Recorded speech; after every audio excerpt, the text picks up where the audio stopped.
seburuk-buruknya orang ternyata masih ada kebaikan di dalam hatinya. Itulah kenapa Gus Miftah sering mengatakan orang baik dan orang jelek itu bedanya tipis. Sebaik-baiknya orang pernah berbuat jelek dan sejelek-jeleknya orang pernah berbuat baik. Saya kasih contoh, saya masuk di dunia malam bersama mbak-mbak di dalam. Begitu ada rombongan pengajian, mbak-mbak ini mabuk ngomong, ya Allah enak ya mereka dekat dengan Allah. Mabuk minum alkohol, ada orang lewat pengajian, mbaknya ini bilang mereka luar biasa dekat dengan Allah sementara kami banyak dosa. Yang menjadi persoalan itu apa? Biasanya orang yang banyak dosa itu bisa menghormati orang yang baik. Yang menjadi persoalan adalah orang yang merasa baik biasanya tidak pernah menghormati orang yang jelek. Itu fakta, dan maka saya sering mengatakan apa? Jangan pernah menghina pendosa seolah-olah kamu tidak pernah berbuat dosa. Kayak mesti wong bosok kali ya. Saya sering mengatakan apa? Orang baik itu kalau didatangi orang jelek biasanya meremehkan. Contoh Jumatan. Begitu kita Jumatan, tahu-tahu anak kafe datang dengan badan yang bertato. Pasti orang-orang masjid itu akan fokus matanya kepada tato ini orang. Wow. Contoh, kalau pengajian rutin saya di pondok, itu ada satu base mbak-mbak PSK datang dari Sarkem. Mereka datang ikut pengajian. Kok sampai ketahuan jamaah mereka itu PKS, PSK, kok PKS?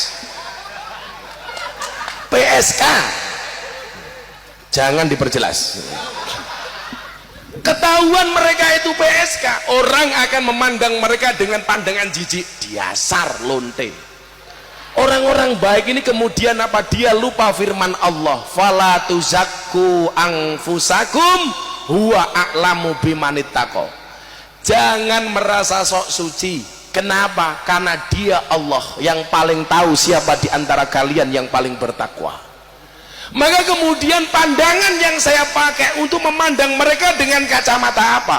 Imam Al-Ghazali mengatakan syarat menjadi ulama itu salah satunya adalah alladzina yang duruna ilal ummah bi'ainir rahmah, yang memandang umat dengan kacamata kasih sayang. Maka saya tidak pernah membenci para peminum. Di mana-mana ada peminum saya datangi. Bahkan mereka bikin paguyupan namanya Pangunci. Apa kuwi Pangunci? Paguyupan ngunjuk cium. Mereka minum, saya datangi. Saya banyak belajar kesetia kawanan itu dari para pemabuk, dan wong mabuk ku setia kawan. Wong mabuk itu cinta dengan teman. Bagaimana tidak begitu dia minum? Ayo bro, kowe minum gantian. Coba kadang-kadang kita itu kiai-kiai disuruh bersatu, itu lebih susah menyatukan kiai daripada menyatukan pemabuk. Beneran. Beneran. Mang takon guse gitu, mang takon. Maka kemarin saya bilang kadang-kadang kita sendiri orang NU itu nggak bisa bersatu ya. Banyak orang NU potensi malah kemudian dihasuti. Saya sering mengatakan begini, di NU itu kan yang sering dipermasalahkan satu masalah nasab. Ya, saya dulu pertama kali masuk Jogja Miftah itu nasabnya siapa? Soal nasab. Begitu orang tahu saya keturunan Bahasan Besari Ponorogo, sudah tidak lagi mempermasalahkan nasab, tapi mempermasalahkan apa? Nisab. Nasab itu tidak berbanding dengan nasib, apalagi dengan nisab. Apa bedanya kiai dengan habib? Beda. Kalau kiai itu nasab, kiai nasib. Kan gak semua anak kiai jadi kiai. Tapi kalau anaknya habib syekh langsung jadi habib, karena kemuliaan yang diberikan oleh Allah kepada para sayyid. Jadi mohon maaf, kita itu disuruh ngumpul, kadang-kadang kalah dengan para pemabuk. Wong mabuk kalian nggo botol siji, mabuk bro, oke, ngumpul nyah. Pemabuk-pemabuk yang sekarang ikut saya semuanya begini. Jangan bilang alhamdulillah, dulu mereka begini pakai botol, sekarang mereka begini pakai galon. Oh, gede banget ya malah. Saya datangi mereka minum. Saya datang, ora bosen mbok Kang. Dereng terus no. Lama-lama malu. Jadi orang-orang yang keluar dari kafe dan dari lokalisasi itu tidak serta-merta saya pengajian mereka langsung keluar. Maka banyak orang mengatakan itu mubadir. Nanti dulu, kamu bilang mubadir dari mana? Maka ketika saya interview di televisi, ada kiai bilang begini, dakwah Miftah di dunia malam itu memalukan. Jawaban saya apa? Lebih memalukan mana ketika kita melihat orang bermaksiat diam tanpa memberikan solusi apapun kepada mereka. Senengannya kok dadi Gusti Allah dewe lho. Tugas kiai itu menyampaikan rahmatnya Allah. Maka mohon maaf, relasi kiai itu siapa? Malaikat Jibril menyampaikan rahmat. Kalau tugas kiai itu menghabisi umat, jangan berkorelasi dengan Jibril, tapi korelasilah dengan Israel.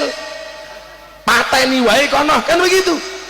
Selama ini kita sering menjadi jaksa bagi kesalahan orang lain dan menjadi hakim bagi kesalahan-kesalahan kita.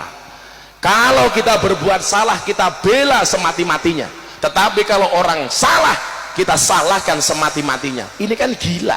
Maka saya katakan, pada akhirnya surga itu akan ditempati oleh ahli maksiat yang mau bertobat, bukan orang yang sok suci namun pada akhirnya tersesat. Maka hari ini mau saya bilang ya, kue sing ndablek bilang, kita rupa-rupa ndablek lagi kita ilang. Santai wae. Saya itu punya tamu, Pak. Saya punya santri, saawak ki kebak tato. Dari ujung kepala sampai ujung kaki ditindek. Ono sing kene nganggo mur, baut, mangkokan, pelek begini. Apakah saya benci mereka? No. Saya pandang mereka dengan kacamata kasih sayang. Begitu saya melihat WTS, apakah saya benci mereka? Enggak. Saya pandang mereka dengan kacamata kasih sayang. Buktinya apa? Saya kasih contoh. Walaupun orang itu jelek, dia masih punya Allah. Maka bahasa saya yang viral apa? Cukup bodimu bermaksiat, gak usah hatimu ikut-ikutan bermaksiat. Tapi kemudian dipelintir sama orang, Miftah mengatakan bermaksiat gak apa-apa asal punya Allah. Cangkemmu. Itu namanya pemelintiran kalimat. Saya tidak pernah mengatakan itu, tapi bahasa saya adalah cukup bodimu yang bermaksiat, hatimu gak usah ikut-ikutan maksiat. Maka mbak-mbak sarkem lokalisasi itu lucu, Pak. Malam mereka bermaksiat, justru sekarang luar biasa. Mereka itu kan kemasannya sekarang dibuat karaoke dulu. Kalau nggak ada tamu, mereka nonton YouTube pengajian Gus Miftah, jajal sak durunge ngelonte nonton pengajian. Ngaji sik, bro. Mereka ada yang bawa HP nunggu tamu sambil selawatan. Waduh, ya Allah. Begitu tamu belum datang, mereka duduk sambil dandan. Hasbi Rabbi. Saya pernah datang ke sana. Jalallah. Saya langsung ngelus dodo. Dodo nih bojoku. Ya Allah. Masa ya dodo nih londe ya mungkin toh. Buosok cangkemnya. Kekrek cangkemmu loh ya. Oh, tak ombe apa ya luweh to mau ditangku dhewe kok. Ora nyugo ae cerewet. Kewandel menila kambile kambil apa degan iki jenenge. Iki jenenge kambil, Bro. Nah iki lah tak ombe mesti silitku kreminen iki delok wae. Ngapunten Gus. Gus e ngunjuk. Monggo Gus, ngunjuk Gus. Apa? Apa copot? Ya dipasang kayak gini. Mbak-mbake mendelik matane ndelok wae.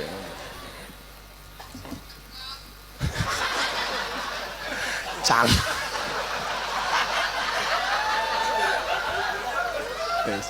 Ditekak matamu iki ditekak.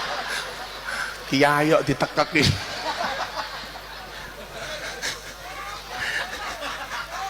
Error saya.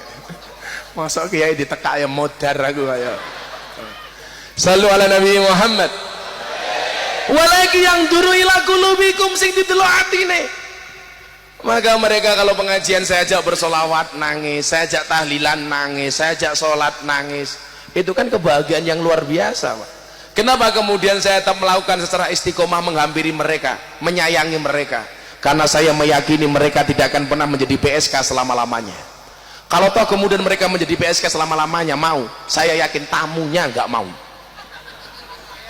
Ternyata tamunya modern di keracunan, susu kada luar sah.